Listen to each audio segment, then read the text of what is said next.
এইটো আগৰ ইলেকশ্যনৰ আগত আমাৰ বৰ্ডে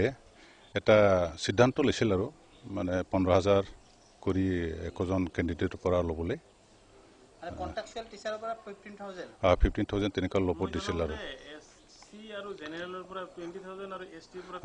এছটিৰ পৰা মানে 15 আৰু জেনেৰেলৰ পৰা 20,000 কৰি খোজ তেনেকুৱা ক'ব নোৱাৰি তাৰমানে ইলেকশ্যনৰ আগত আমাৰ পাৰ্টিত পইচা লাগে বুলি ঠিক তেনেকৈ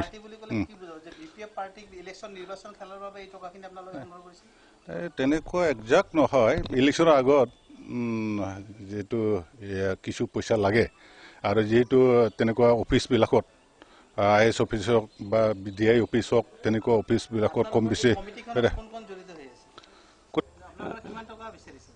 এনে 15,000 বিচাৰিছিল টকাখিনি দিয়া নাই এইটো ডিলিংছে আইএছৰ যিটো ডিলিংছ আছে সেইজনে মোক 15,000 বিচাৰিছিলে মানে এজন কেণ্ডিডেট যি কন্ট্ৰাকচুৱেল বেচিছত যেটো মানে এপইন্টমেন্ট মানে পাইছে এই এপইন্টমেন্ট ল'বলৈ যাওঁতে টকা খুজিলে বুলি ক'লে এটা আমাক জনাই দিলে তাৰপিছত আমি তাত IAS অফিচ যিটো ডিলিং এছিষ্টেণ্ট খুজিছিলে তাত গৈছিলোঁ যোৱাৰ পাছত আমি সুধিলোঁ কথাটো হয়ে ডিলিং এছিষ্টেণ্ট স্বীকাৰ কৰিলে যে হাই স্কুল পৰ্যায়ৰ যিটো সিলেকশ্যন বৰ্ডৰ চেয়াৰমেন কমিটিয়ে মানে তেওঁক 15,000 ৰাখিব দিছে ST হিচাপে শিক্ষকৰ এপইণ্টমেণ্টৰ চিলেকশ্যন লৈ পেলাই কিবা খেলি মেলি হোৱা বুলি আৰু কোনোবাই টকা উঠাই থকা বুলি আমি যিটো চিৰাং জিলাৰ আপচুৰ ফালৰ পৰা আমি এখন কমপ্লেইন পাইছোঁ আৰু সেই কমপ্লেইনত কোৱা হৈছে যে 15,000 কৈ টকা উঠোৱা হৈছে আৰু সেই সংক্ৰান্তত তেখেতসকলে ইয়াৰ লগতে আমাৰ